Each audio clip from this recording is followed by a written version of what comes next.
So when I was asked to speak on this topic, I thought to myself, how can I put this? And I thought, well, you know what? Sometimes the easiest way is just to tell stories. So I want to start with telling some stories. So as British people, we love talking about the weather. So let's talk about the weather.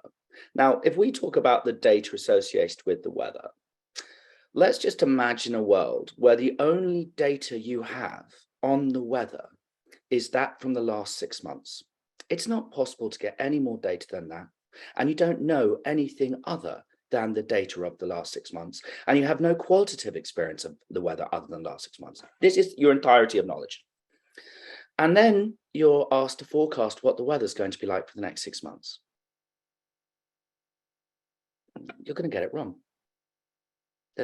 There are only a handful, there's like 1% of locations in the world where you'll be right.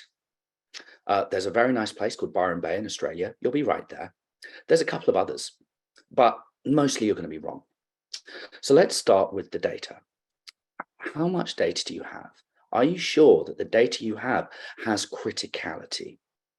And this is the biggest problem, I think, data analysts have, is when they present findings, do they have criticality of data? So I'm going to move forward. I've only got 5 minutes, but that's the first thought I want to park with you. The second thought, and this is another story and another case study. This is a very, very interesting one. It's a true story. It's called the 5,000 letter con.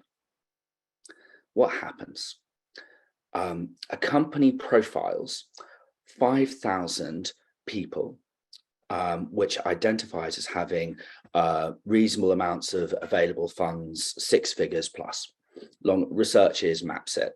They send each of these individuals a letter, which is from an investment management firm, which looks completely legitimate, saying, "Hi, we're setting up this investment management firm. We'd like to invite you to invest in our fund at the point we get FCA authorization.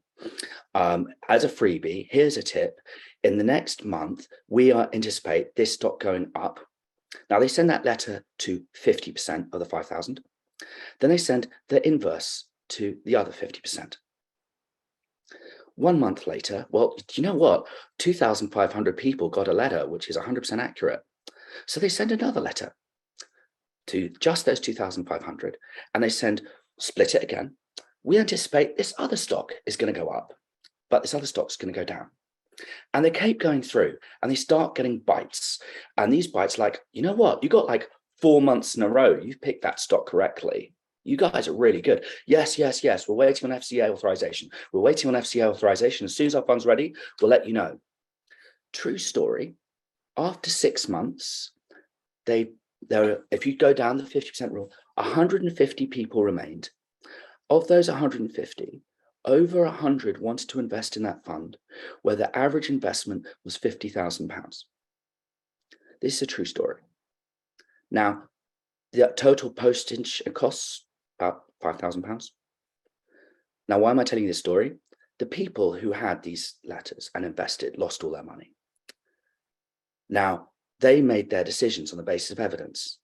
They had someone telling them for 6 months in a row, this is going to happen, this is going to happen, this is going to happen, this is going to happen. And then it all went wrong. So this leads into my next point which is, in terms of who's telling you what's going to happen and who's advising you on the data, have you got the right people around you?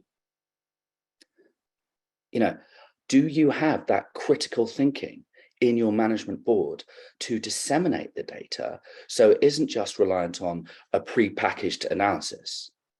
Because what I see, and I'm very conscious of time, so I'm going to really get to the point, is that if we think about personality profiles and we talk about a deck of cards where hearts are about community, diamonds are about money, spades are about building, and clubs are about destroying things, but can be harnessed. That's the key, can be harnessed to identify problems. Management boards at the executive level, they relegate the clubs because they're annoying. They'll have the diamonds there, we want the money. They'll have the spades there, we want to build. They'll have the hearts there, we want community. But they'll relegate the clubs because they're disturbing.